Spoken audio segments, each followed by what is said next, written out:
We have something very interesting in software-defined networking. On one hand, the vast majority of customers say that they plan to implement SDN within 2 years. On the other hand, very, very few of them actually have. And when we look at why that is, what we see is it's not for a lack of solutions. It's because everybody has taken a proprietary approach first to building an SDN solution. Therefore, from a customer perspective, you're faced with a million different vendors, all with different approaches, most of which aren't compatible. And so the industry has looked for one common platform to be able to deliver SDN. And so OpenDaylight is a project that brings together all the different members of the networking industry to build that common code base for SDN, onto which different vendors, different companies are building their solutions.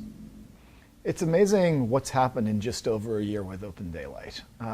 What we've seen is just tremendous growth. More and more we're hearing from folks outside that we're being viewed as the de facto standard for SDN controllers. What we're seeing is everybody's coming together and really collaborating and working with each other.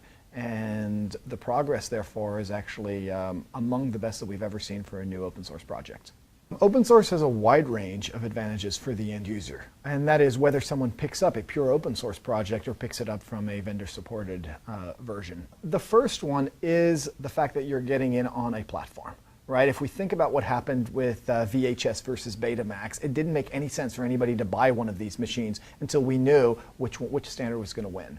And it's the same in this case. You don't want to go out and buy and make investments around something that's not going to end up being standard in a few years. Buying into an OpenDaylight-based solution, what you're sure is that you're buying onto something that is the standard that everybody is building on top. Secondly, there's a code quality element to it. You've got so many different eyes from so many different corporations, from universities looking at this to end users looking at it.